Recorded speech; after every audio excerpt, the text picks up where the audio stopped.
农历9月初8是雷华、电华两尊菩萨圣诞的日子。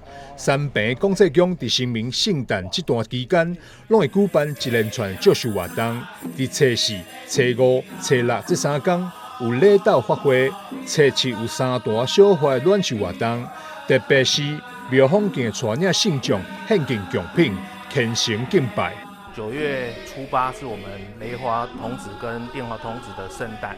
所以我们在9月的初7晚上有三团小花暖寿的活动，然后9月初8是平安夜。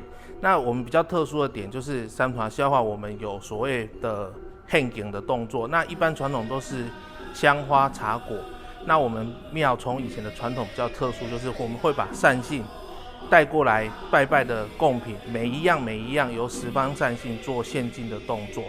也因为公祭宫的主神是三陪公祭神师，因此贡品一定是拜素食。林旭成讲，过去就善信唔知影，摕粉的来拜，雷华菩萨佫特别降价，将粉食敬出来。